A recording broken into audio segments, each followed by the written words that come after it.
માટે તૈયાર થયા અને જોડાયા છે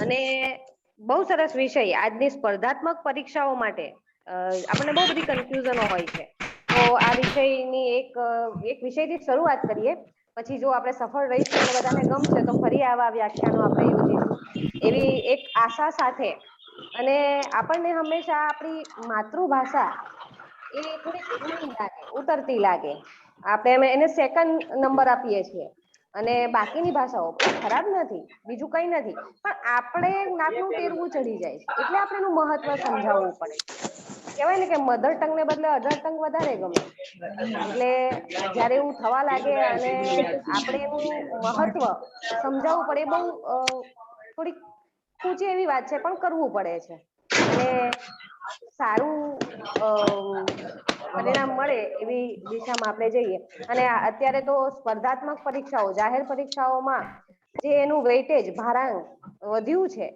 એના કારણે પણ આપણે ગુજરાતી અને વ્યાકરણ સમજતા અથવા તો સમજવી એમ કહીએ છીએ કે હવે કરવું પડશે એમ એટલે કરીએ છીએ પણ એ મનથી કરવું જોઈએ ગુજરાતી ભાષા એ મારા મતે કામ નદી જેવી છે વહેતા એકદમ વહેતી નદી હોય ને એમાં ઘણા બધા ઝરણાઓ ઉમેરાય ઘણું બધું ઉમેરાય જેમ આપણી ભાષામાં પણ જુદા જુદા શબ્દો જુદી જુદી ભાષાના શબ્દો એકદમ ફ્લેક્સિબલ બહુ સારી રીતે આપણે ફ્લેક્સિબલ એમ બોલીએ એટલે બધાને એમ થાય કે ગુજરાતી શબ્દ છે પણ ખરેખર એ ઇંગ્લિશ શબ્દ છે તો આટલું સરળતાથી ગુજરાતી ભાષાની અંદર બધા શબ્દોને એને સમાવી લીધા છે અને સતત વહેતી રહે છે દરેક ભાષા જો કે એવી જ હોય છે નદી જેવી પણ ગુજરાતી ભાષા મને વધારે પ્રેમાળ એમ કહેવાય ને કે વીર રસ પણ ગાવો હોય તો બહુ ખુલ્લા દિલે અને પ્રેમ રસ પણ એમાં ખુલ્લા દિલે આવે તો એવી ભાષાનું મહત્વ અને ખાસ આપણે અંગ્રેજી ભાષાનો જ્યારે ઉપયોગ કરતા હોઈએ ત્યારે આપણે ધ્યાન રાખીએ કે એનું વ્યાકરણ ખોટું ના બોલાય પણ આપણે આપણી માતૃભાષાનું જ્યારે વર્ણન કરતા હોઈએ બોલતા હોઈએ લખતા હોઈએ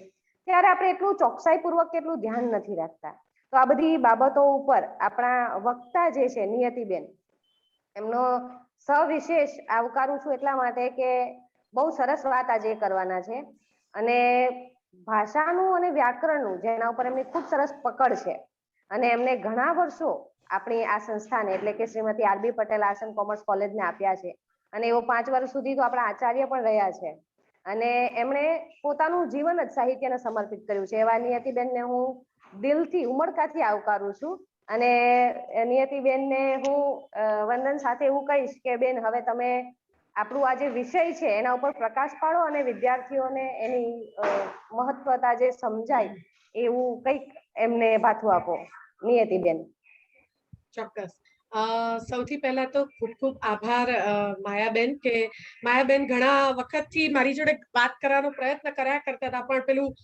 નોકરીની ને ઘરની વ્યસ્તતામાં એમને હું સમય પણ નહોતી આપી શકતી તો પણ બિચારાએ બહુ ધીરજથી મારી સાથે કામ લીધું છે આજે આપણે સ્પર્ધાત્મક પરીક્ષામાં ગુજરાતીનું મહત્વ ખાસ કરીને ગુજરાતી ભાષા અને સાહિત્યના મહત્વ સંદર્ભે વાત કરવાની છે પણ હું મારી વાત શરૂ કરું એ પહેલા અંગ્રેજીમાં જેને એક નોસ્ટાલોજિયા કહેવાય એવી વાત લગભગ હું 8 વર્ષે આ કોલેજમાં મારો ક્લાસ પરિવાર લઈ રહી છું એમ કહું તો ચાલે છેલ્લે મને યાદ છે ત્યાં સુધી 2013માં મેં ક્લાસ લીધેલો હતો ગુજરાતી વિષયનો અને માયાબેને કીધું એ પ્રમાણે હા 8 વર્ષ હું R B Patel arts and commerce college સંસ્થા સાથે એક અધ્યાપક તરીકે ગુજરાતીના અધ્યાપક તરીકે સંકળાયેલી રહી છું અને ઘણું બધું શીખી અને આજે હવે હું જીપીએસસી ક્લિયર કરી અને ગુજરાત આર્ટસ એન્ડ કોમર્સ કોલેજમાં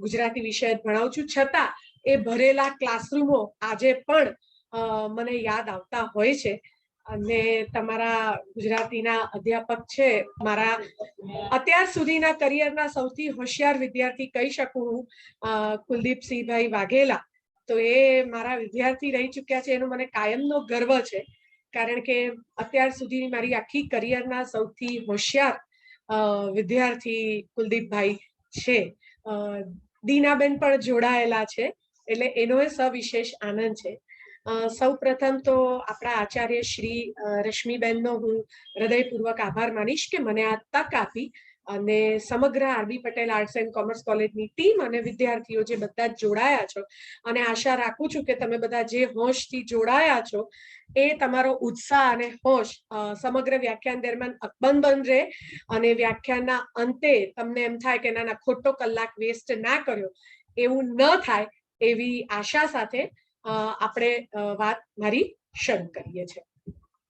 હું વચ્ચે વચ્ચે થોડું સ્ક્રીન શેર કરી અને પીપીટી પણ તમને લોકોને બતાવતી રહીશ, બરાબર? એટલે એ પણ તમને એમાં પણ આવશે, તમે જોતા રહેજો. ઓકે, અમે લોકો છે ને પેલું માઇક્રોસોફ્ટ ટીમ્સ થી હવે યુઝ ટુ થઈ ગયા છે, એટલે હવે આ પણ લેટ મી ટ્રાય.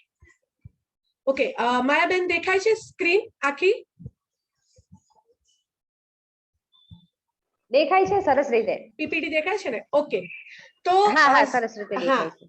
સ્પર્ધાત્મક પરીક્ષામાં ગુજરાતી ભાષા અને સાહિત્ય, વાત સાચી છે માયાબેને કીધું એ પ્રમાણે આપણે મધર ટંગ કરતા અધર ટંગને બહુ મહત્વ આપવા માંડ્યા છે. ખેર, ભાષાની દ્રષ્ટિથી આપણે કોઈ પણ ભાષાને મહત્વ આપીએ એમાં કાંઈ ખોટું નથી, પણ એમાં પછી માં ભૂલી જવાય એ જરાક ક્યારેક ખોટું થતું હોય છે. તમે બધા ભણતા હશો, અને ગુજરાતી ભાષાના જેને મહાકવિ તરીકે ઓળખવામાં આવે છે, મેજર પોએટ એવા પ્રેમાનંદ, અને એમણે એમના સમયમાં એટલે 70મા દાયકામાં થઈ ગયેલા પ્રેમાનંદે તે વખતે એવું કીધેલું હતું કે જ્યાં સુધી ગુજરાતી ભાષાનું ગૌરવ નહીં થાય ત્યાં સુધી હું પાઘડી નહીં પહેરું. આવી વાત પ્રેમાનંદે એમના સમયમાં કરેલી હતી. હવે આપણે કેવું થઈ ગયું છે કે પાઘડી પહેરતા નથી એટલે કદાચ ભાષાનું ગૌરવ વિશે આપણે ચિંતિત નથી, ખબર નહીં, પણ એટલી બધી ભ્રષ્ટ ગુજરાતી પણ આપણે બોલતા થઈ ગયા છે. ત્યારે એવા વખતે આ સ્પર્ધાત્મક પરીક્ષામાં જે ગુજરાતી ભાષા અને સાહિત્યને વેટેજ આપવામાં આવે છે, અને નવાઈની વાત એ છે કે આપણી માતૃભાષા હોવા છતાં આપણને એમાં ફાંફા પડે છે. એનું શું કારણ? તો કે આપણી પાસે શબ્દ ભંડોળ નથી. કેમ? કારણ કે આપણી પાસે વાચન રહ્યું નથી. જે ભાષા અને સાહિત્યનું વાચન હોવું જોઈએ એ આપણી પાસે રહ્યું નથી. બીજી એક દુર્ઘટના એ થઈ છે કે લખાણ ઓછું થઈ ગયું છે અને ટાઈપિંગ વધી ગયું છે. અને ટાઈપિંગમાં પણ જ્યારે આપણે વોટ્સએપ ચેટ કરતા હોઈએ કે ઇન્સ્ટા કે ફેસબુક વાપરતા હોઈએ ત્યારે તો ઇમોજીસનો ઉપયોગ એટલો બધો કરીએ છીએ કે શબ્દો આપણે હવે વિચારતા નથી. તો આ પણ એક કારણ થઈ ગયું છે કે આપણે જ્યારે નિબંધ પૂછાય, આપણને સ્પર્ધાત્મક પરીક્ષામાં 20 માર્કનો નિબંધ હોય અને 300-400 પાના શબ્દોમાં નિબંધ લખવાનો હોય. એક જમાનો તો એવો હતો કે 500, 600, 800, 1000 શબ્દોમાં નિબંધ પૂછાતો હતો.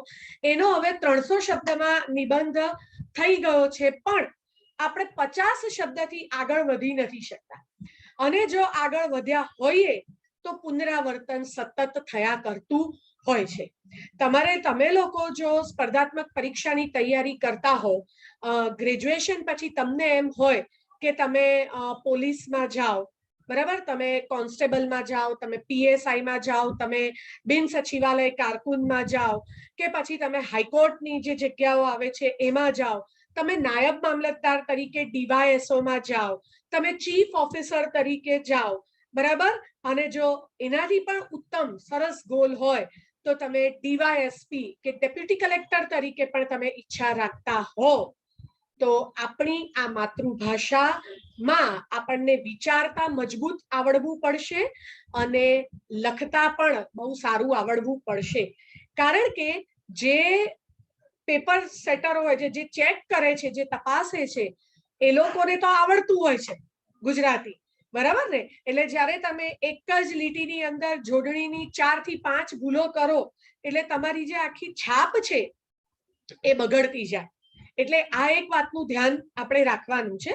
પહેલા થોડુંક આપણે માળખાના સંદર્ભમાં વાત કરીએ, પછી તમારી સાથે હું થોડીક ચર્ચા કરું કે ભાઈ આને આપણે મજબૂત બનાવવા માટે શું કરી શકીએ. ઓકે, તો થોડીક વાત આપણે માળખાના સંદર્ભમાં આપણે કરીએ.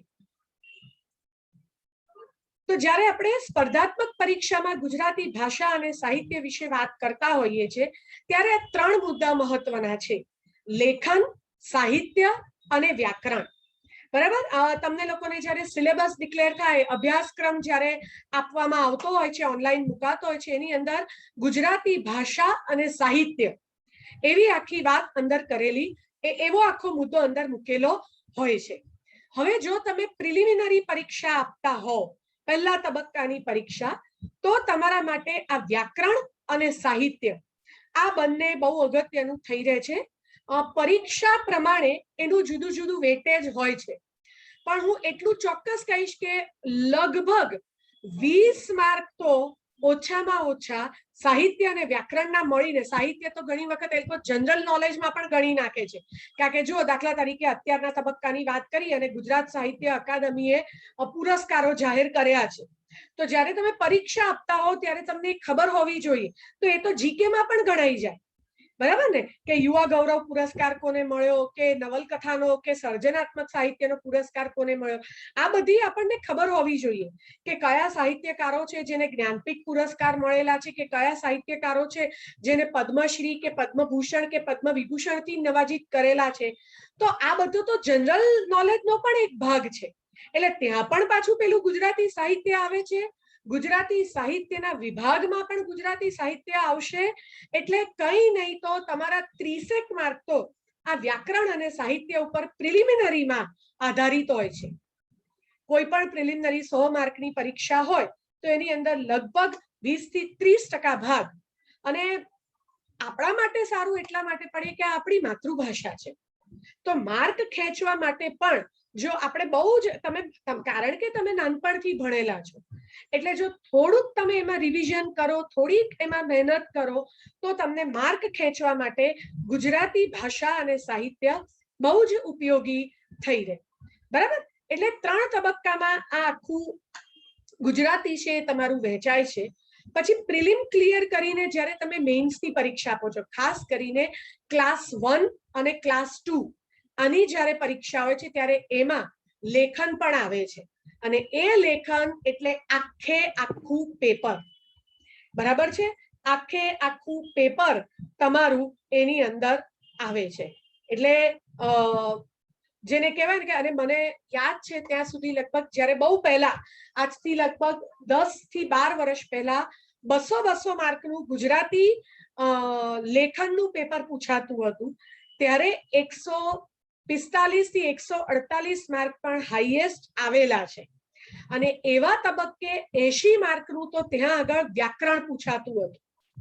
આજની તારીખમાં 150 માર્ક જેટલું ગુજરાતીનું પેપર હોય છે લેખનનું, અને એમાં 20 માર્ક જે છે એ વ્યાકરણના હોય છે, પણ લેખન એટલે આખું ગુજરાતી જ હોય છે. બરાબર.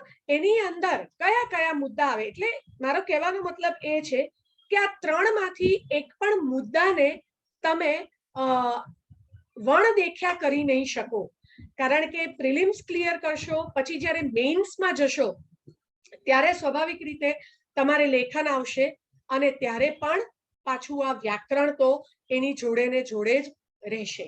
આપણે આઈએએસ આઈપીએસ ની તૈયારી કરી રહ્યા છે, તો પછી ગુજરાતી સાહિત્ય અને વ્યાકરણ ક્યાં, તો બહુ જ ઉપયોગી થાય. તમે આઈએએસ આઈપીએસ ની યુપીએસસી ની જો તૈયારી કરી રહ્યા હો, તો મેઇન્સની પરીક્ષામાં એક વિષય તરીકે તમે ગુજરાતી સાહિત્ય રાખી શકો છો. એનો ફાયદો એ થાય કે એક તો ગુજરાતના જ વિદ્યાર્થીઓ સાથે તમારી કોમ્પિટિશન થઈ જાય. જે પેલું સેન્ટ્રલ લેવલ ઉપર તમારે જ્યારે જવાનું હોય ત્યારે જો તમે ગુજરાતી વિષય રાખો છો, તો ગુજરાતીના જ વિદ્યાર્થીઓ સાથે અને ગુજરાતના જ વિદ્યાર્થીઓ સાથે તમારી કોમ્પિટિશન થાય, એટલે એ ઘટી જાય તમારી કોમ્પિટિશન. એટલે તમારા સારા માર્ક લાવવાના, સારું રિઝલ્ટ લાવવાના ચાન્સ પણ છે એ પણ વધી જાય છે. અને એમાં પણ જ્યારે તમે ગુજરાતમાંથી પરીક્ષા આપી રહ્યા છો ત્યારે યુપીએસસીના જે પેપરો હોય છે એમાં પણ એક પેપર ગુજરાતી લેખનનું આવે છે 300 માર્કનું. હા, એમાં એટલું હોય છે કે તમારે ખાલી એને ક્લિયર કરવાનું હોય છે, પાસ થવાનું હોય છે એમાં, પણ એ પાસ થવામાં પણ ફાંફા પડી જાય. બરાબર. ભલે આપણી માતૃભાષા છે તો પણ. એટલા માટે પણ, એટલે તમે યુપીએસસી એટલે તમારે આઈએએસ થવું હોય, આઈપીએસ થવું હોય, ડીવાયએસપી થવું હોય, ડેપ્યુટી કલેક્ટર થવું હોય, મામલતદાર થવું હોય, નાયબ મામલતદાર થવું હોય, પીઆઈ થવું હોય, પીએસઆઈ થવું હોય, બિન સચિવાલય કારકુન થવું હોય કે પછી કોન્સ્ટેબલ પણ જો થવું હોય તો આપણને આ 3 વસ્તુ છે એ આવડવી જરૂરી છે. અને એના માટે કાંઈ અઘરું નથી. હજુ કદાચ તમારામાંના મોટા ભાગના છેલ્લા વર્ષમાં ભણતા હશે અથવા એટલે પહેલા બીજા ત્રીજા વર્ષના અત્યારે તો કદાચ પહેલા વર્ષના જોડાયા ના હોય, પણ બીજા ત્રીજા વર્ષના હોય તો બહુ સિમ્પલ તમારે તૈયારી કેમની કરવાની. તો આપણે બધા જ ગુજરાતી ભાષા સાથે ભણેલા છે. મોટા ભાગના તમારામાંના ગુજરાતી મીડિયમના હશે. હું પોતે ગુજરાતી મીડિયમમાંથી ભણી છું. તે પાઠ્યપુસ્તક મંડળની જે ગુજરાત બોર્ડની ગુજરાતીની જે ચોપડી આવે ને એ તમારે 5મા ધોરણથી લઈ અને 9મા ધોરણ સુધીની ચોપડી ખરીદવા પણ જવાની જરૂર નથી. ગૂગલ ઉપરથી ડાઉનલોડ થાય છે. બરાબર. GSRTC ની જે વેબસાઇટ છે એના પરથી આખું પુસ્તક ગુજરાતીનું તમે ફ્રીમાં ડાઉનલોડ કરી શકો છો. અને એ ડાઉનલોડ કરીને તમને લોકોને જો યાદ હોય કે આપણી પેલી પાઠ અને કવિતા પતે ને પછી એની નીચે શબ્દાર્થ આપ્યા હોય, ટિપ્પણ આપી હોય, આવું બધું આપ્યું હોય, તમે પાછું જરાક તમારા ઘરમાં કદાચ નાના ભાઈ બહેન હોય તો એકાદ ગુજરાતીની ચોપડી ખોલીને જોજો. હવે એની નોટ્સ બનાવવાની ચાલુ કરો. બરાબર. અત્યાર સુધીના પેપરો તમે જોશો ને તો વ્યાકરણ છે મોટા ભાગનું આ પાઠ્યપુસ્તક મંડળના પુસ્તક એની અંદર જે પાછળ આપેલું છે શબ્દ સમૂહ હોય, સમાનાર્થી હોય, વિરુદ્ધાર્થી હોય, રૂઢિપ્રયોગો હોય, કહેવત હોય, આ બધું જ તમને એમાંથી મળશે.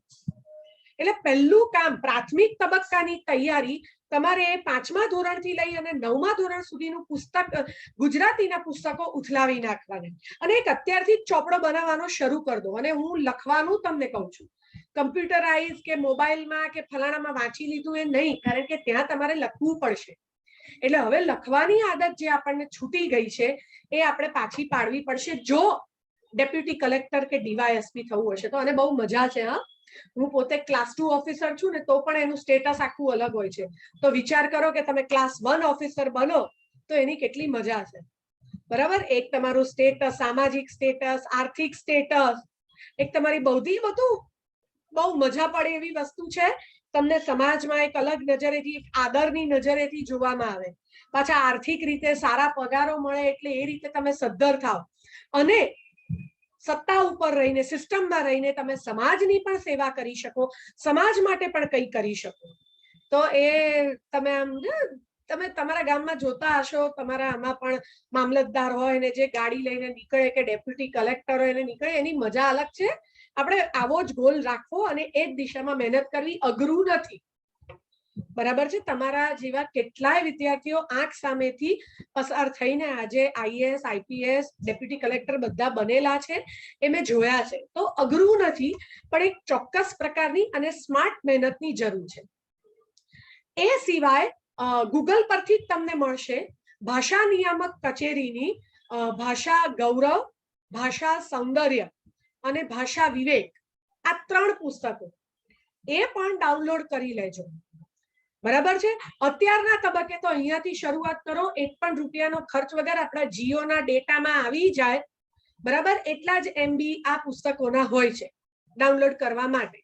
એટલે તમે કદાચ એવું હોય તો એકાદ વેબ સિરીઝ ઓછી જોઈ કે એકાદ ફિલ્મ ઓછી જોઈ પણ આ ડાઉનલોડ કરવાનું કામ કરી શકો છો. તો હવે આપણે આ લેખનમાં કયા કયા મુદ્દાઓ તમારે આવે છે? નિબંધ આવે છે, વિચાર વિસ્તાર આવે છે, સંક્ષેપીકરણ આવે છે, ગદ્યાર્થ ગ્રહણ આવે છે, અનુવાદ આવે છે, સંવાદ આવે છે, ઔપચારિક ભાષણ આવે છે, પત્રકાર પરિષદ, અહેવાલ લેખન, પત્ર લેખન, અખબારી યાદી, જાહેર નિવેદન, આ બધા જ મુદ્દાઓ તમારે લેખનની અંદર આવે છે. એમાંથી આ નિબંધ છે કે વિચાર વિસ્તાર છે કે સંક્ષેપીકરણ છે કે ગદ્યાર્થ ગ્રહણ કે બહુ તો પત્ર લેખન અને અહેવાલ લેખન, ત્યાં સુધી બહુ વાંધો નથી આવતો. આપણા જાણીતા સ્વરૂપો છે. અને જો તમે મુખ્ય વિષય ગુજરાતી ધરાવતા હશો તો પહેલા વર્ષમાં તમે ભણી પણ ગયા છો. અહેવાલ લેખન, અરજી લેખન, આવું બધું આવે છે, પત્ર લેખન. બરાબર છે. વિચાર વિસ્તાર પણ મારા ખ્યાલ મુજબ TYમાં ને એમાં આવે છે અને નિબંધ આવે છે અને એ તો આપણે સ્કૂલમાં પણ ભણ્યા છે. પણ હા, હજુ તમને કહું કે આપણે સ્કૂલમાં જે પ્રકારનું લખાણ કરતા હતા એ લખાણ અહીંયા કરવાનું નથી. બરાબર. તમારે તમારી જે જગ્યા માટે તમે પરીક્ષા આપી રહ્યા છો એ સ્તરનું વિચારી અને તમારે આગળ વધવાનું છે. હવે બાકીના જે મુદ્દાઓ છે એ સાવ નવા છે. પત્રકાર પરિષદ આપણને ક્યાંય જોવા ના મળે. ઇવન હું ત્યાં સુધી કહીશ કે ખાનગી પ્રકાશનોમાં પણ બહુ જ મજબૂત, બહુ ઓછા એવા પ્રકાશનો હશે કે જેમાં તમને આ મુદ્દા બહુ સારા ગુણવત્તાવાળા મળી રહે. અને આના સિવાય હજુ એક વસ્તુ આવે છે, ચાર્ટ અથવા ચિત્ર. તમે ક્લાસ 1-2 ની પરીક્ષા આપતા હો ને તો તમે ગણિતમાં કે આંકડાશાસ્ત્રમાં ભણી ગયા હશો, ચાર્ટ આવે. દાખલા તરીકે ચાઇનાની જે બધી મોબાઈલની એપ છે એનો ભારતમાં વપરાશ, એનો દર, કઈ એપ કેટલા ટકા વપરાય, કેટલા લોકો વાપરે, એવું. તો કાં તો તમને કોઈ ચિત્ર આપવામાં આવ્યું હોય, કાં તો તમને કોઈ ચાર્ટ આપવામાં આવ્યો હોય અને એ જોઈને તમારે તમારા નિરીક્ષણો લખવાના હોય છે. તો ક્લાસ 1-2 માં એ પણ એક મુદ્દો આવે છે. બરાબર. પછી ઔપચારિક ભાષણ. હવે ભાષણ તો આપણે ટીવી ખોલીએ, સમાચાર ખોલીએ એટલે જાત જાતના પ્રોગ્રામોમાં આપણે બહુ જ સાંભળતા હોઈએ છીએ. કેટલીય ઉજવણીઓ થતી હોય, કેટલીય યોજનાઓના ઉદ્ઘાટન થતા હોય અને તે વખતે આપણે આ જે ભાષણ છે એ આપણે પુષ્કળ સાંભળતા હોઈએ છીએ. તો એ ઔપચારિક ભાષણ છે. બરાબર. એટલે એની ભાષા પણ જે છે એ ઔપચારિક હોવી જોઈએ. પછી પત્રકાર પરિષદ. હા, તો એ પત્રકાર પરિષદમાં આપણને ખબર છે કે સામે ઘણા બધા પત્રકારો છે એટલે એ પત્રકારો સાથે એક આખો સંવાદ સાધવાનો છે અને એ પણ પત્રકારો સાથે છે એટલે ઔપચારિક હોઈ શકે. બરાબર. દાખલા તરીકે અત્યારે આ શિલ્પા શેટ્ટી ને રાજ કુંદ્રાનો આખો મુદ્દો ચાલે છે. તો હવે રાજ કુંદ્રા જો પછી બહાર આવે પોલીસમાં કસ્ટડીમાંથી અને પત્રકાર પરિષદ યોજે, એવું બને પોતાના બચાવમાં, કાં તો પછી આ તો એક વાત છે, પણ ઘણા સંદર્ભમાં એવું પણ થઈ શકે કે કોઈ યોજના અમલમાં મૂકવાની હોય. અથવા તો તમે જુઓ કે અત્યારે ઓલિમ્પિકમાં આપણા ભારતીય ખેલાડીઓ ગયા છે અને આપણા જે ખેલ મંત્રી હોય એ પત્રકાર પરિષદ યોજે અને પત્રકારો કેવા પ્રશ્નો પૂછી શકે એ આપણને સૂઝવું જોઈએ. એટલા જ માટે હું કહું છું કે વાંચનને વિશાળ બનાવવું પડે. ત્યાં સુધી લોકો કરે છે કે ઔપચારિક ભાષણ પૂછાય અથવા તો અહેવાલ પૂછાય કે આંતરરાષ્ટ્રીય પતંગ મહોત્સવનો અહેવાલ લખો. હવે આંતરરાષ્ટ્રીય પતંગ મહોત્સવનો અહેવાલ 25-27 વર્ષનો વિદ્યાર્થી ક્લાસ 1-2 ની પરીક્ષા આપતો હોય અને અંદર પછી એમ લખે કે અમે તો પતંગ મહોત્સવમાં ગયા ને તલની ચીક્કી ખાધી ને સિંગની ચીક્કી ખાધી ને ભૂરિયાઓ જોડે પતંગ ઉડાડાવ્યા ને, આ ન હોય. આ સ્તર જ ના હોય ને લોકો લખે છે આવું, લખાય છે આવું. આ જે પછી આરટીઆઈ કરીને જ્યારે પ્રશ્નપત્ર આખું બધું જે મંગાવવામાં આવે ને આન્સર શીટ ને બધું, તો એવા વિદ્યાર્થીઓને અમે જોયેલા છે કે લખે છે. અને એ જ આપણું જે સ્તર છે વિચારવાનું, બુદ્ધિનું, બૌદ્ધિક સ્તર એ કેટલું નીચું છે. તો મતલબ આપણે 1-2 માટે કેટલા ક્વોલિફાય છે એ ત્યાં જ ખબર આપણને પડી જાય. બરાબર. એટલે એક એટલા માટે કરીને પણ આપણે જે આપણું વાંચન છે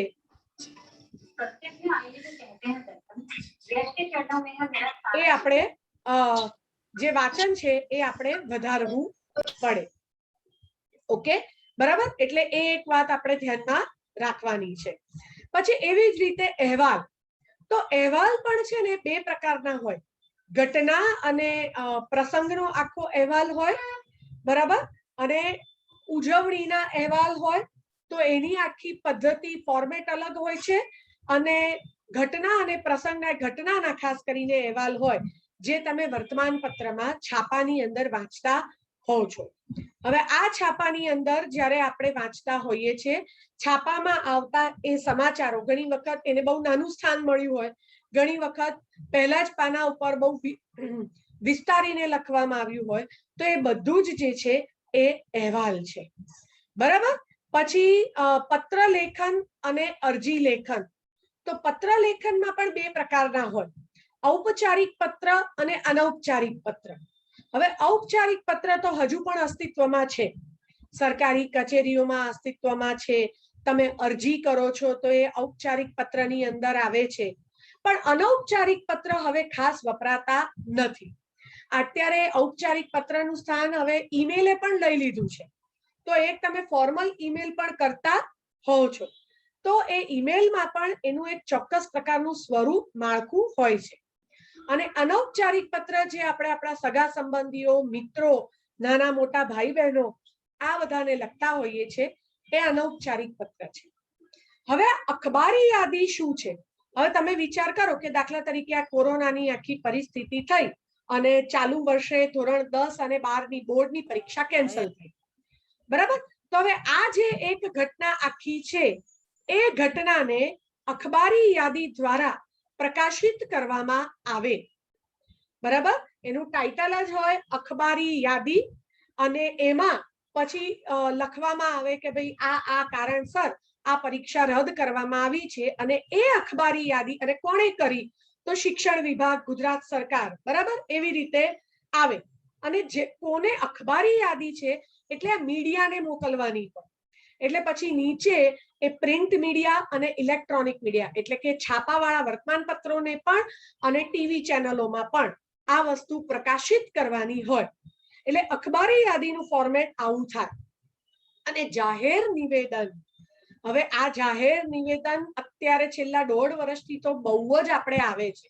કર્ફ્યુને લગતા જે નિવેદનો હોય છે, પછી માસ્ક પહેરવાના, સોશિયલ ડિસ્ટન્સિંગના, તમે જો છાપામાં જાહેર નિવિદા અથવા તો જાહેર નિવેદન કરીને આવે ને પછી એમાં લખ્યું હોય કે આથી જાહેર જનતાને જણાવવામાં આવે છે કે વર્તમાન કોરોનાની મહામારીમાં કોરોનાનું સંક્રમણ વધુ ના ફેલાય અને કોરોનાના સંક્રમણને અટકાવવા માટે દરેક વ્યક્તિએ માસ્ક પહેરવું ફરજિયાત છે, નહીતર 1000 રૂપિયા દંડ લેવામાં આવશે, સોશિયલ ડિસ્ટન્સિંગનું પાલન કરો, હાથ ધોતા રહો, આ જે બધું આવે છે એ આખું જાહેર નિવેદન છે, અને એ પણ વર્તમાન પત્રમાં પ્રકાશિત કરવાનું હોય છે. એટલે અખબારી યાદી, જાહેર નિવેદન ઘણે અંશે નજીક છે એવું કહીએ તો પણ ચાલે. તો આ એક મેં તમને બેઝિક માહિતી, જે નવા તમારા મુદ્દા છે ને, અનુવાદ તમને મેઇન્સના પેપરમાં બંને રીતે પૂછાય છે. ગુજરાતીનો અંગ્રેજીમાં અનુવાદ કરવાનો હોય છે અને અંગ્રેજીનો ગુજરાતીમાં અનુવાદ કરવાનો હોય છે.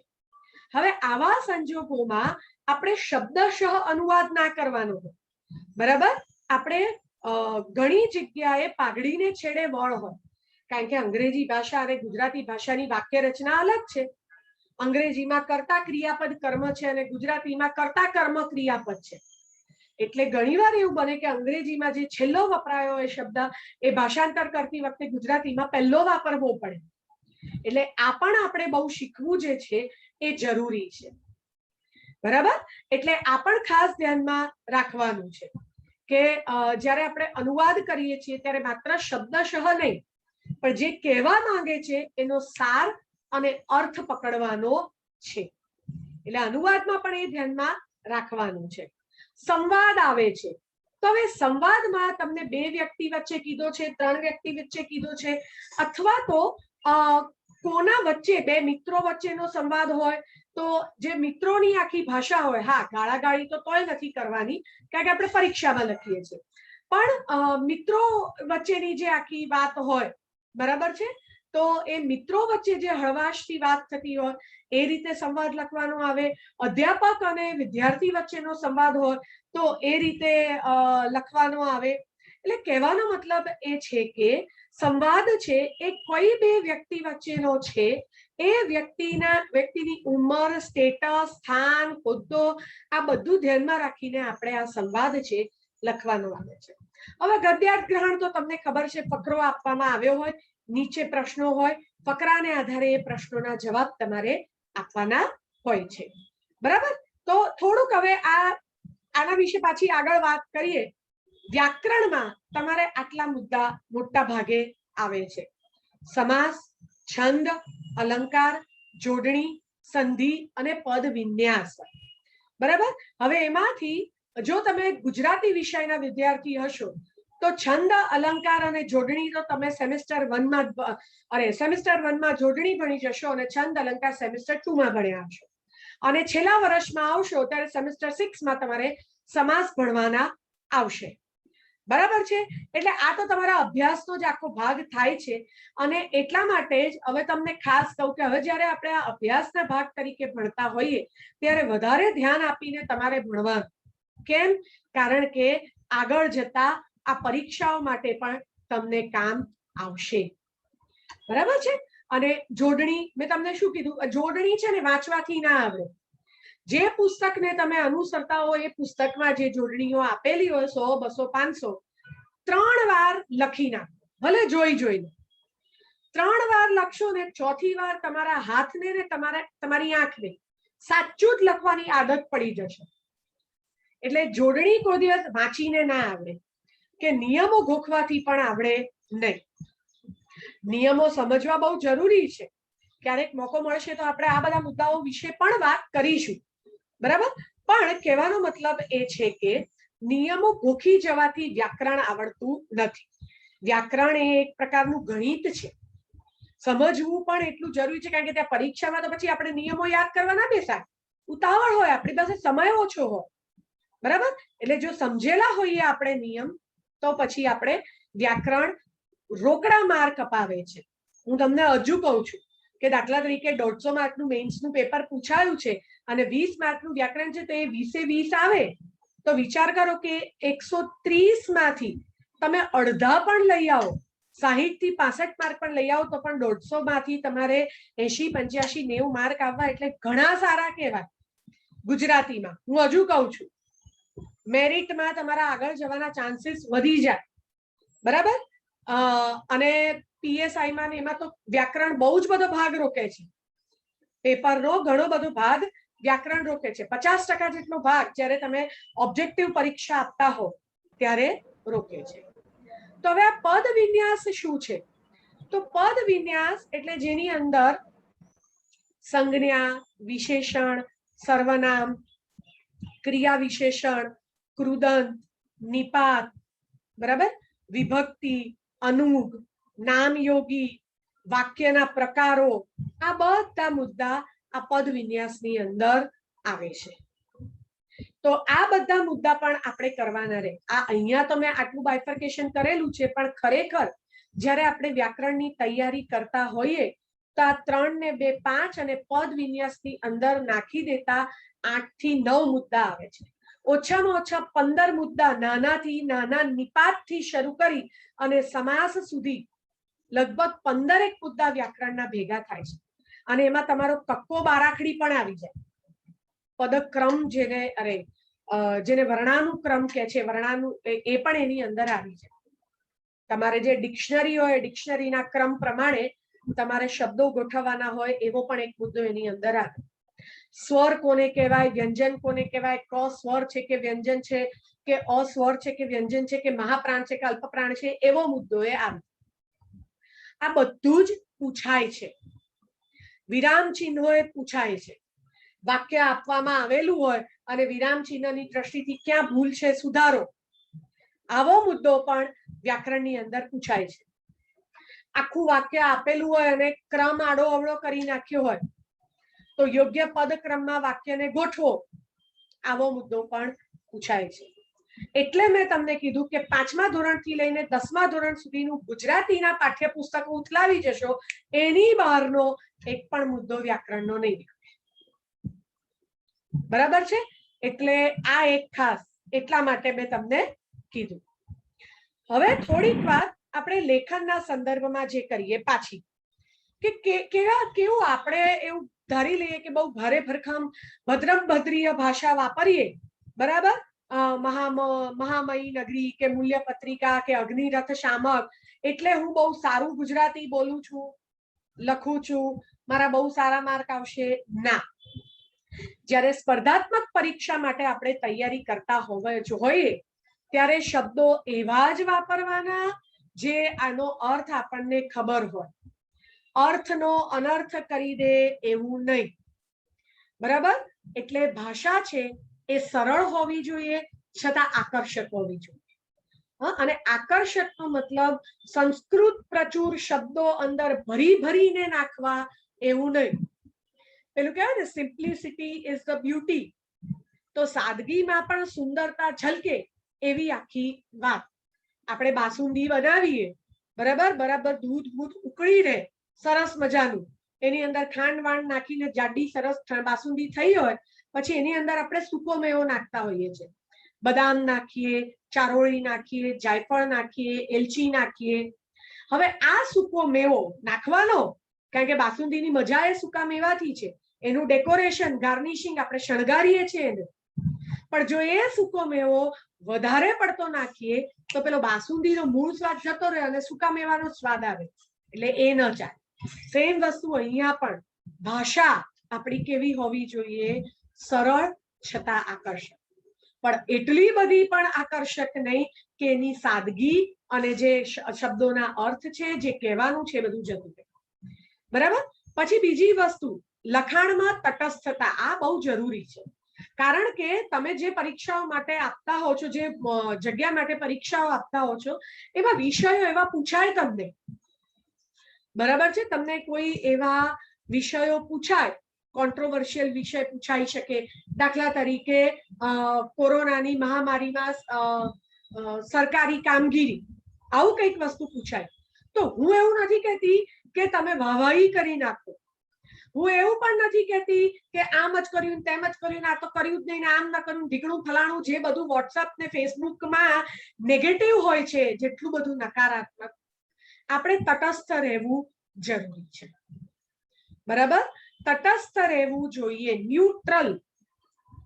તમારે બંને બાજુના પાસા અંદર બતાવવા પડે અને છેલ્લે એક કન્ક્લુઝન પર પણ તમારે જવું પડે. એટલે લખાણમાં તટસ્થતા બહુ જ જરૂરી છે. મને કયો નેતા ગમે છે કે કયો નેતા નથી ગમતો, હું કયા પક્ષમાં છું કયા પક્ષમાં નથી, એ અહીંયા મહત્વનું બિલકુલ નથી, અને એને લાવવાનું પણ નહીં. બરાબર.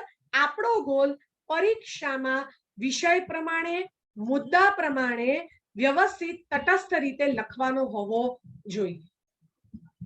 પછી શીર્ષકનું પણ બહુ મહત્વ હોય. નિબંધ પૂછાય, દાખલા તરીકે પહેલા વરસાદના મારા અનુભવો, આવો એક નિબંધ પૂછાયેલો છે. તો હવે આ જે શીર્ષક છે ને, અત્યારે હું આ તમને ભણાવું છું, બારીમાં સરસ વરસાદ પડી પણ રહ્યો છે, તમારે ત્યાં પણ હશે. તો આ મારો અનુભવ થયો આજે.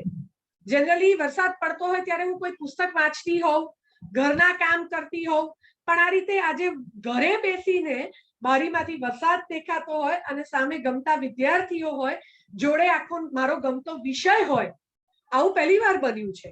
તો આ મારો અનુભવ છે. બરાબર. તમારા અનુભવો જુદા હોઈ શકે. તમે પહેલા વરસાદમાં ક્યાંક ફરવા, કાલે જો ગઈકાલે વરસાદ પડતો હતો, ઘણા લોકો ક્યાંક ક્યાંક ફરવા નીકળી પડ્યા હશે, તો એવા કોઈ કુદરતી સૌંદર્યના અનુભવો લખી શકાય. ઘણા લોકો બિચારા પહેલો જ વરસાદ પરમ દિવસે જે પડ્યો તો ધમધમાટ અમદાવાદમાં, પાણીઓ ભરાઈ ગયા, એમાં ભરાઈ પડે અને 2-4 કલાકે ઘરે પહોંચે, કોઈનું વ્હીકલ બંધ થઈ જાય, એવું પણ બને. ઘણા અનુભવો થઈ શકે. આપણે આપણા અનુભવ લખવાના છે, મારા અનુભવો. બરાબર ને? એટલે શીર્ષકનું એટલું મહત્વ હોવું જોઈએ. યુપીએસસી માં એક નિબંધ પૂછાયો હતો, ફુરસદનું મહત્વ. હવે આપણે વિચાર કરો, કારણ કે કેટલો સરળ લાગે, ફુરસદ, નવરાશ જેને આપણે કહીએ. ગયા વર્ષે આપણે 3 મહિના લગભગ નવરાશના કાઢ્યા લોકડાઉનમાં. બરાબર કે નહીં? લોકડાઉનનો જે આખો પીરિયડ હતો, નવરા જ હતા. ન બહાર ક્યાંય આવવા જવાનું હોય, નહીં કામ, કશું જ નહીં. બિચારા પ્રાઇવેટ નોકરી વાળા હોય, વર્ક ફ્રોમ હોમ કર્યા કરતા હોય, પણ બાકી બધા ફ્રી જ હતા.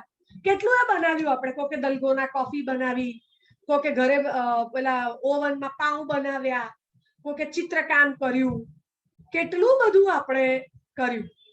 કોઈ કે મ્યુઝિકલ પેલું ઝૂમ મીટિંગ થી મિત્રો જોડે અને ફેમિલી જોડે આનંદ કર્યો. નવરાશ, આવી નવરાશ આપણને રોજ નથી હોતી. તો એનું મહત્વ શું છે એ આપણે લખવાનું. તો વિષય જે છે, જ્યારે કોઈ પર નિબંધ, માત્ર નિબંધ એવું નહીં, અર્થ વિસ્તાર હોય તો એમાં પણ એટલા માટે શીર્ષકનું, વિષયનું મહત્વ છે. કારણ વગર કશું જ વપરાયું નહીં હોય.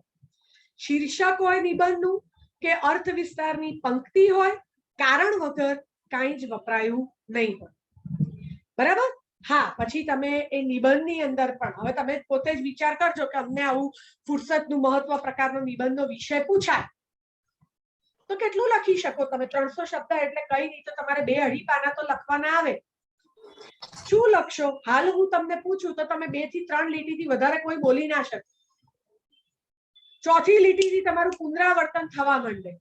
આવું બને? બરાબર છે. કોરોનાની મહામારીમાં મહેકી ઉઠી માનવતા, આ કરંટ પરિસ્થિતિની વાત કરું તો આખો તમારો વિષય શું છે? મહેકી ઉઠી માનવતા. એટલે આખો વિષય જ તમારો પોઝિટિવ છે, હકારાત્મક છે. એમાં પછી તમે નકારાત્મકતા, લોકોને બેડ નહોતા મળતા ને ઓક્સિજન નહોતો મળતો ને એમ્બ્યુલન્સ નહોતી ઢીકણું, એ નહીં. માનવતા મહેકી ઉઠી. શું સારું થયું? બરાબર. કેટલીય સામાજિક સંસ્થાઓ આગળ આવી, કેટલીય સોસાયટીઓ દ્વારા કામ કરવામાં આવ્યા, કેટલાય માણસો એકલ પંડે કેટલું એ કોઈ કે ટિફિન સેવા શરૂ કરી, બરાબર, કોઈ કે ઓક્સિજનના બાટલા, કોઈ કે બ્લડ, કેટલું બધું. કોઈકથી કઈ ના થઈ શકે તો ઘરમાં વૃદ્ધ માણસો હોય તો એને પેલો ટેસ્ટ કરાવવા માટે લાવવા લઈ જવાની વ્યવસ્થા કરે. કેટલું કોઈ કોરોના વાળું આખું ફેમિલી કોરોનાગ્રસ્ત થયું હોય તો કોઈ એવી સંસ્થાઓને માણસો હતા કે જે એને 3 ટાઈમ જમવાનું પહોંચાડે, રોજિંદી જરૂરિયાતની વસ્તુઓ પહોંચાડે, આવું બધું. તો આખું પોઝિટિવ આપણે લખવાનું આવે. વિષય ઉપર બહુ આધાર રાખે છે. પછી મેં કીધું ને કે તમે બાસુંદી બનાવી હોય તો ચારોળી નાખો ને બદામ ને એલચી ને જાયફળ ને બધું નાખો. એવી રીતે આપણા મુદ્દાને સાબિત કરવા માટે પણ, વિસ્તારવા માટે પણ આપણે પણ સૂત્રો, અવતરણો, પંક્તિઓ આ બધાનો સપ્રમાણ ઉપયોગ કરવાનો છે. સપ્રમાણ. વધારે પડતી બદામ થઈ જાય કે ચારોળી થઈ જાય કે જાયફળ થઈ જાય તો બાસુંદીનો સ્વાદ મરી જાય. બરાબર છે. એટલે આ ખાસ ધ્યાન રાખો કે આપણે સપ્રમાણ એનો ઉપયોગ કરવાનો છે.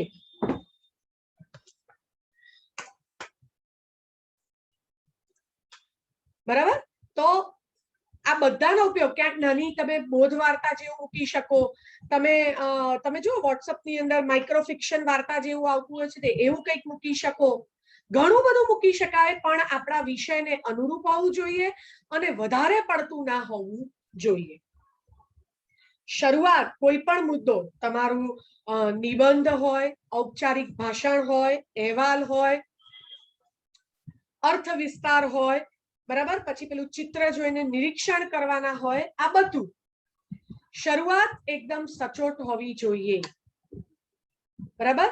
પહેલા જ શબ્દથી તમારો વિષય શરૂ થઈ જવો જોઈએ. ઘણા લોકોને ભૂમિકા બાંધવાની બહુ આદત હોય, આડું અવળું આડું અવળું. હવે તમે છે ને જે લોકો આવી સ્પર્ધાત્મક પરીક્ષા આપતા હોય ને એને પૂછજો. તમને જે સપ્લિમેન્ટરી આપવામાં આવે ને બ્લેન્ક હોય છે અને તમને જગ્યા પણ આપી દીધી હોય છે કે નિબંધ માટે આટલા 2 પાના કે 3 પાના પહેલેથી આપી દીધા હોય. વધારે પડતું લખવા જાવ તમારી પાસે પાનું જ ના હોય. એટલે ઘણા લોકો શું થાય, 1-1.25 પાના સુધી તો પેલી ભૂમિકા જ બંધાયા કરતી હોય. મૂળ વિષય તો નિબંધનો આવે જ નહીં. કે ઔપચારિક ભાષણમાં પણ સંબોધનો એટલા બધા થઈ જાય કે મૂળ ભાષણ તો અડધું પાનું પોણું પાનું પતી જાય. તમારે 150 શબ્દમાં ઔપચારિક ભાષણ લખવાનું હોય, 100 શબ્દ તો ભાઈઓ ને બહેનો ને ઉપસ્થિત ઢીકડા ને ફલાણા ને એ સંબોધનમાં જતું રહે. તો મૂળ કન્ટેન્ટ ક્યાં લખશો? તમારે એ પણ ધ્યાન રાખવાનું છે. બરાબર. પછી દાખલા તરીકે અહેવાલ હોય તો અહેવાલ માટે છે ને, આમ તો આગળ મેં બધા મુદ્દા લીધેલા છે એટલે આગળ આવશે. તો અહેવાલ માટે છે ને K3G આપણે યાદ રાખવાના. K3G શું છે? તો 3 ફકરામાં જનરલી 3 ના 2 થાય, 4 થાય, કશું વાંધો નહીં, પણ આપણા મનમાં એક બોડી અહેવાલનું હોવું જોઈએ. પત્રનું કે અહેવાલનું, અરજી, પત્ર, અહેવાલ આ બધાનું એક બોડી હોવું જોઈએ. કે પહેલો ફકરો છે એમાં ક્યાં, ક્યારે, કેમ. બરાબર. કોઈ પણ ઘટનાનો પ્રસંગ હોય કે દાખલા તરીકે કોઈ અકસ્માત થયો હોય, ક્યાંક આગ લાગી હોય, ક્યાંક પૂર આવ્યું હોય, તો ક્યાં અકસ્માત થયો, ક્યારે થયો અને કેમ થયો. આ 3 વસ્તુ તમારે પ્રાથમિક રીતે વર્ણવી દેવાની, લખી દેવાની. બીજા ફકરામાં આ 3 વિગતોને વિસ્તારવાની છે. કેમ થયો આપણે લખી નાખીએ કે એક પેલું ડમ્પર અને મારુતિ વાન અથડાતા અકસ્માત થયો, પણ પછી એની વિગતો જે આખી આવે, બરાબર, કોણ હતું અંદર ને કેવી રીતે થયો, કોણ રોંગ સાઈડ હતું, કોણ ઓવરટેક કર્યું, કે શું થયું એ બધું બીજા ફકરામાં આવે. અને ત્રીજા ફકરામાં જો અહેવાલ હોય તો પગલા અને સૂચનો આવે, એની અસરો પણ આવી શકે. એક્સિડન્ટ થયો હોય તો જેવી 108 આવે, લોકો ટોળે વળી જાય, કોઈક મરી ગયું કે કોઈક બચી ગયું કે શું થયું, પોલીસ આવી, પોલીસે શું કર્યું, આ બધું છેલ્લા ફકરામાં કન્ક્લુઝન સાથે તમારે લખવાનું આવે. સેમ એવું પત્ર હોય, અરજી હોય, ફરિયાદ પત્ર હોય તો એ છેલ્લા ફકરામાં તમારે સૂચનો. પાછા સૂચનો મૂકો ને એમાં ભાષા છે ને બહુ નમ્ર હોવી પડે. તમારા વિસ્તારમાં દાખલા તરીકે દૂષિત પાણીની સમસ્યા છે તો એમાં બળી ચડીને અતિશયોક્તિ ના વાપરવાની હોય. છેલ્લા 2 વર્ષથી અમારે તો 2 વર્ષ એટલું બધું પણ કોઈ પેન્ડિંગ કશું કરતું નથી. મહિનો 2 મહિના હોય, બરાબર. અને જ્યારે આપણે ફરિયાદ કરતા હોઈએ, નિવેદન કરતા હોઈએ ત્યારે ભાષા નમ્ર હોવી જોઈએ. અમારી આ સમસ્યા દૂર કરી નાખો ફટાફટ, આવું ના હોય. કોઈ આવતા જ નથી, કેટલું કીધું, આ પત્રમાં નહીં, બરાબર. એમાં એના જગ્યાએ નમ્ર ભાષા આવે. આ અગાઉ પણ અમે 2 વાર અરજી કરેલી છે પણ અમારી સમસ્યાનો નિવેડો આવ્યો નથી, તો આપ શ્રીને વિનંતી છે કે અમારી આ અરજીને સત્વરે ધ્યાનમાં લઈ અને તાત્કાલિક પગલા લેવડાવશો. બરાબર. આપણે કોઈ કચરો ઉપાડવા ના આવ્યું અને લખી નાખે કચરાવાળા આવતા જ નથી, જલ્દી જલ્દી મોકલો.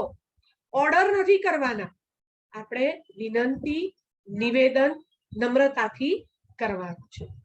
એટલે નકારાત્મકતા છે એ બહુ ટાળવાની છે, બરાબર. બહુ બધાને હવે સોશિયલ મીડિયામાં બહુ જ આદત પડી ગઈ છે નકારાત્મક થવાની, અને એમાંથી બહુ બહાર નીકળી જાઓ. પછી અન્ય ભાષાનો બિનજરૂરી પ્રયોગ ટાળો. હવે આ શું? અન્ય ભાષાનો બિનજરૂરી પ્રયોગ ટાળો એટલે અન્ય ભાષાનો બિનજરૂરી પ્રયોગ ટાળો એટલે તમે સૂત્રો લખો, અવતરણો લખો. કેટલાક શબ્દો એવા હોય કે જે તમારે અંગ્રેજી કે હિન્દી એ જ ભાષાના વાપરવા પડે, પણ જ્યાં જરૂર ના હોય ત્યાં આગળ અન્ય ભાષાનો ઉપયોગ નહીં કરવાનો. સૂત્રો, અવતરણો, પંક્તિઓ લખો બીજી ભાષામાં, કોઈ વાંધો નહીં, પણ જ્યાં જરૂર ના હોય ત્યાં તમારે એનો ઉપયોગ કરવાનો નહીં, બરાબર. એટલે એ રીતે અન્ય ભાષાનો ઉપયોગ. દાખલા તરીકે હું અત્યારે આજે બોલી રહી છું કે જરૂર ના હોય તો બીજી ભાષાનો ઉપયોગ ટાળવો, અને પછી આપણે એમ લખીએ કે યુઝ ના હોય તો અધર લેંગ્વેજનો ઉપયોગ ટાળવો, તો આ ન ચાલે. આ ભ્રષ્ટ થઈ ગઈ આખી ભાષા, બરાબર. હવે કોલેજ છે કે એવા જે શબ્દો છે, હોસ્પિટલ છે, ડોક્ટર છે, જ્યાં આપણે હવે અંગ્રેજી ગુજરાતીની અંદર વણાઈ ગયા છે એ બરાબર છે, પણ જ્યાં આગળ આપણી ભાષાના શબ્દો પ્રચલિત છે ત્યાં આગળ આપણે અન્ય ભાષાનો ઉપયોગ ટાળવાનો છે, બરાબર.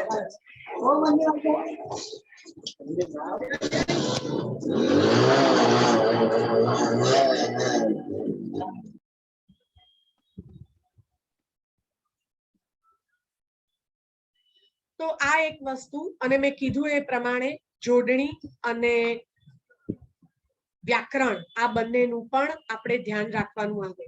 વાક્ય રચનાઓ ખોટી હશે, તમે નિબંધમાં તમારા મુદ્દાઓ બહુ સાચી રીતે વર્ણવ્યા હશે, એવું બની શકે, પણ વાક્ય રચના ખોટી હશે તો માર્ક કપાશે. જોડણીની વધારે પડતી ભૂલો હશે તો પણ માર્ક કપાશે, બરાબર. તમે અર્થ વિસ્તાર બહુ સરસ સૂત્રો અને અવતરણો અને આખો મુદ્દો તમે સમજ્યા છો, તમે બધો સરસ ઉપયોગ કર્યો છે, પણ વાક્ય રચનાઓ ખોટી લખી હશે તો એ ચાલશે નહીં. તો આ એક બાબતનું પણ ધ્યાન રાખવાનું છે, બરાબર.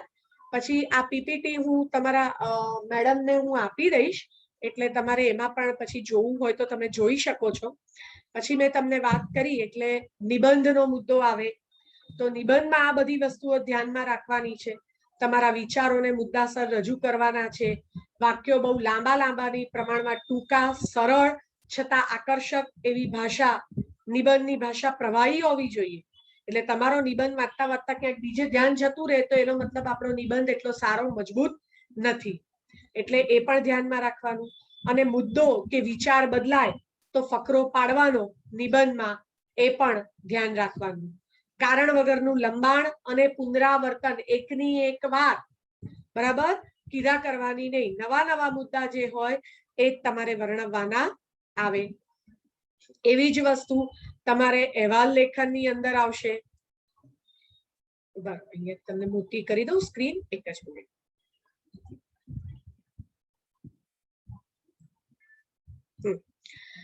તો અહેવાલ લેખનમાં પણ એક મિનિટ,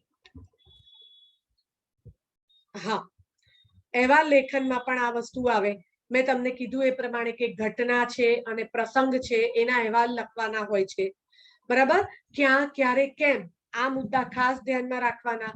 અને અહેવાલમાં તો છે ને ઔપચારિક લખાણ હોય, એટલે માહિતી જ કેન્દ્રમાં હોય, એટલે વધારે પડતા વર્ણનો તો અહેવાલની અંદર આવે જ નહીં.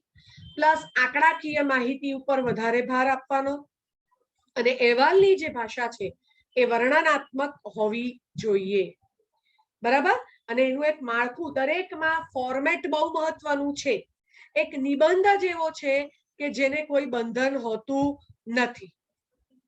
બાકી અહેવાલ લખો, પત્ર લખો, અરજી લખો, અખબારી યાદી લખો, સંવાદ લખો, પત્રકાર પરિષદ લખો, જાહેર નિવેદન લખો, કંઈ પણ માળખું એનું ફોર્મેટના માર્ક હોય છે.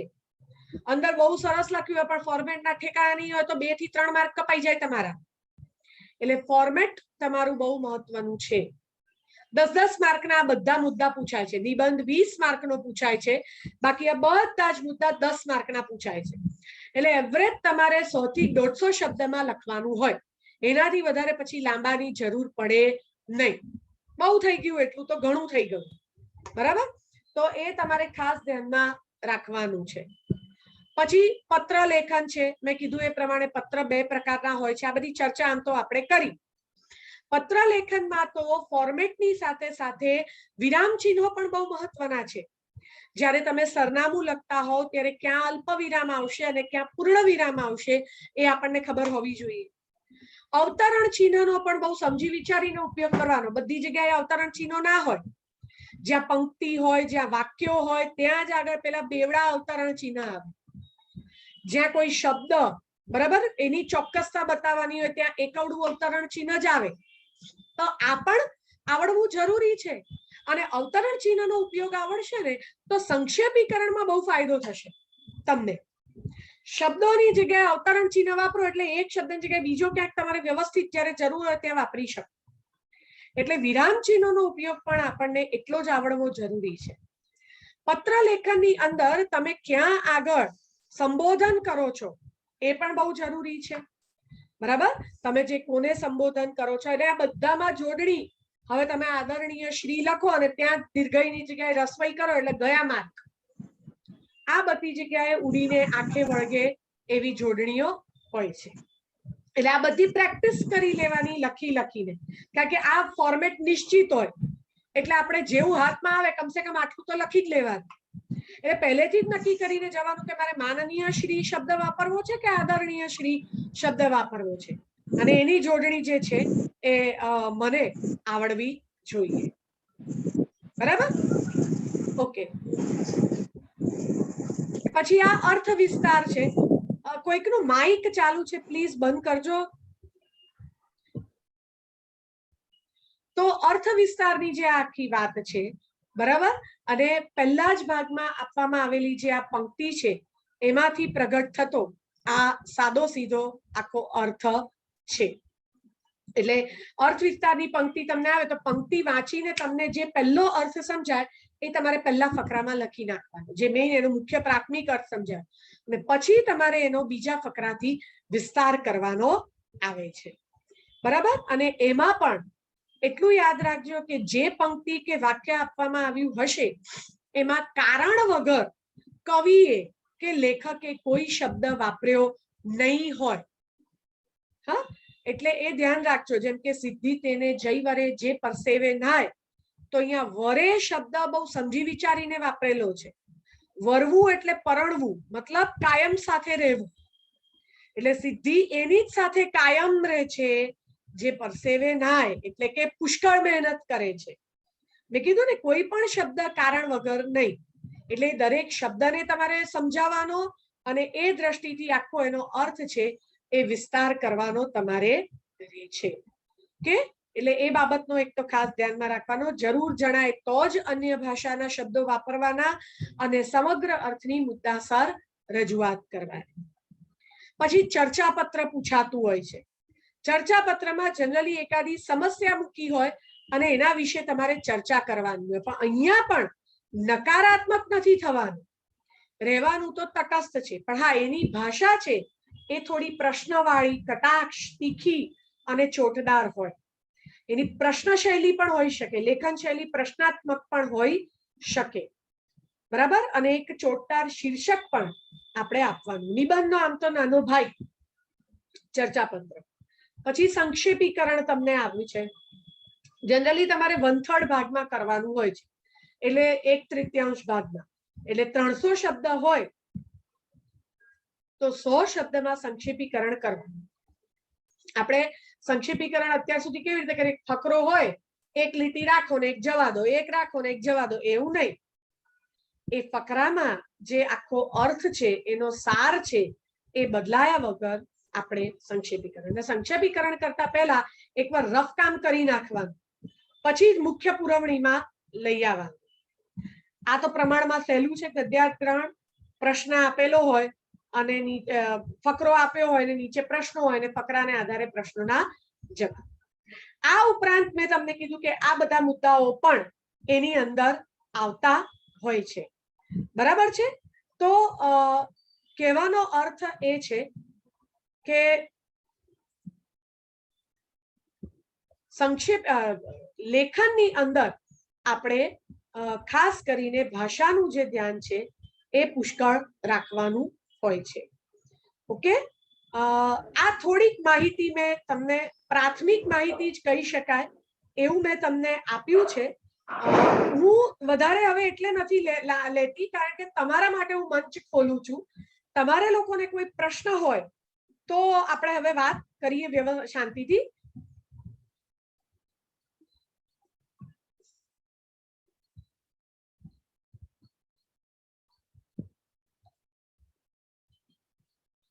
કોઈને પ્રશ્ન હોય તો તમે અનમ્યુટ થઈ શકો છો, તમારો કેમેરા પણ ઓન કરી શકો છો અને પ્રશ્નો પૂછશો તો મને ગમશે.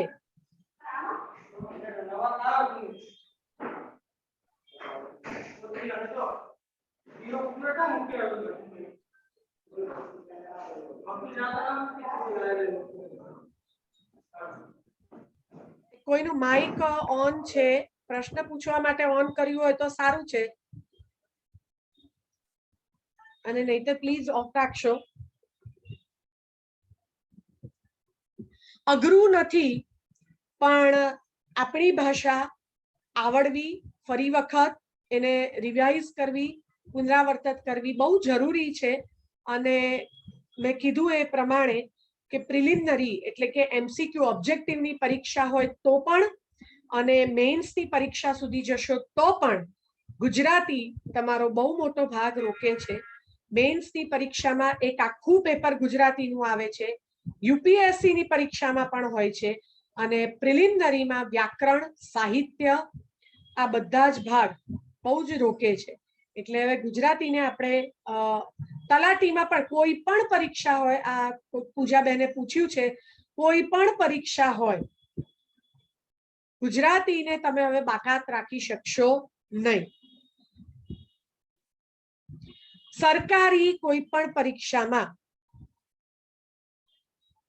ગુજરાતી સાહિત્ય પણ આવશે, ગુજરાતી વ્યાકરણ પણ આવશે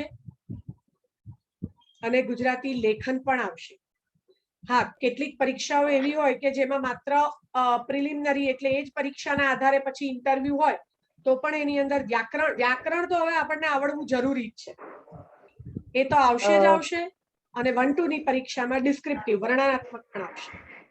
હા નિયતિબેન, હા, હમણાં જ ગવર્મેન્ટની જે તમે કહો છો ને એવી રીતે નર્સિંગની મેઇનની એક્ઝામ ગઈ, તો એમાં 2 જ વિષય આપ્યા છે, એક ગુજરાતી સ્પેશિયલ અને બીજો એ લોકોનો નર્સિંગનો. એટલે આખું પેપર નર્સિંગમાં પણ આ ગુજરાતીનું પૂછાય છે. આખું પેપર કહું છું, માત્ર નર્સિંગમાં નહીં, ઘણી એવી અત્યાર સુધી તો આ લોકો જે PSI ની પરીક્ષા આપતા ને, તો એમાં પણ પહેલા વચ્ચે તો આખું એવું કરી દીધું હતું કે 75 માર્કનું માત્ર ગુજરાતી વ્યાકરણનું પેપર, વ્યાકરણ અને સાહિત્ય. હા, એટલે વ્યાકરણ અને સાહિત્ય હા આ મેઇન એ લોકોને ક્લિયર કરવાનું જ રહ્યું તો જ હા એ લોકો આગળ વધી શકે. નહીં તો એ નર્સિંગમાં પણ પાસ હોય અને ગુજરાતીમાં ફેલ હોય તો એ ફેલ જ ગણાય. ફેલ જ એવું એટલે હતું. હા, હું એ જ કહું છું ને કે બહુ સ્પષ્ટ છે કે કારકુન થી લઈ અને તમારે કલેક્ટર થવું હોય તો હવે ગુજરાતી જરૂરી છે. વ્યાકરણ, સાહિત્ય અને લેખન બધું જ. અને ક્યાં ક્યાં માર્ક કપાતા હોય છે તમારા એ પણ હું તમને કહું, ખાસ કરીને લેખનમાં.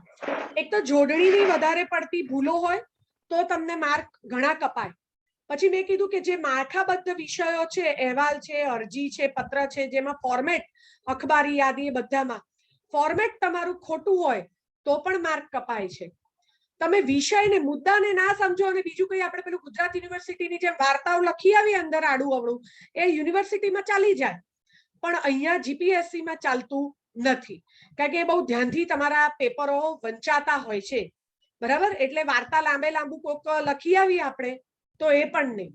એટલે એ પણ બહુ જરૂરી બને છે ખાસ. તમે આજે એવા બધા મુદ્દાને લીધા ને કે જે ઘણા એવા હતા કે અમારા માટે પણ અજાણ્યા હતા. પરીક્ષાઓ આપ્યા પછી જીપીએસસી ની પરીક્ષા હમણાં જ ક્લિયર કરી છે એટલે તોય મારા માટે એવા ઘણા બધા મુદ્દા હતા, જેમ કે પત્રકાર પરિષદ, પછી ઔપચારિક જે ભાષણની વાત કરી, તો એવી ઘણી બધી વાતો એની અંદર એવા મુદ્દા હતા કે જે અમે પણ અજાણ હતા. એટલે બહુ જ સરસ બધા મુદ્દાઓ તમે કવર કર્યા. એ નિબંધની પેલી પ્રવાહી ભાષા હોય કે પછી માઇક્રોફિક્શન ફેસબુકમાં જે વાર્તાઓ આપણે વાંચીએ છીએ એ હોય, અને વ્યાકરણની અગત્યતા, પરીક્ષાઓ અને ભાષાને લઈને આપણે ક્યાં ક્યાં ભૂલો કરીએ છીએ, બહુ જ સરસ બધા મુદ્દાઓ બેન તમે આવરી લીધા. Thank you.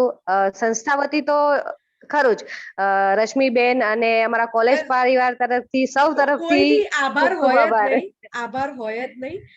હા, મેં તમે કીધું ને કે ઘરના છો પણ હા, ઘરના જ તોય ગમ્યું કહેવાય. મને. અને બહુ મને મોકો ગમ્યું અને મળશે તો ક્યારેક વિદ્યાર્થીઓને પણ. રૂબરૂ હા, પણ અને આવીશ ખાસ અને હવે વિદ્યાર્થીઓ સાથે વાત કરીશું આપણે. હા, ખાસ હવે અમારી એવી ઈચ્છા છે કે જે વ્યાકરણના મુદ્દાઓ તમે આવરીને વાત કરી એનું થોડું ઊંડાણમાં જઈ અને આપણે હવે જે વ્યાખ્યાન કે આપણે તમે ઓફલાઈન કરીશું એમાં એ મુદ્દાઓ આવરી લઈશું. ચોક્કસ. હવે કુલદીપભાઈ તમારી સાથે થોડી વાત કરવા માંગે છે. હું આવ્યો છું ડાયરેક્ટ, શું વાત કરું?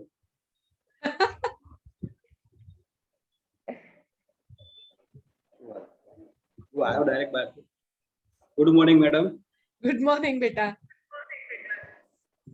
બહુ દિવસે તમને સાંભળ્યા.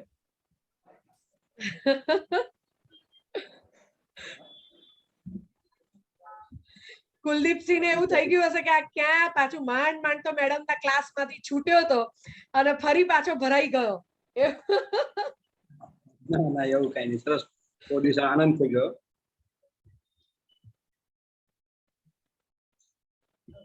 તો નિયતિબેન, હવે આપણે અહીંયા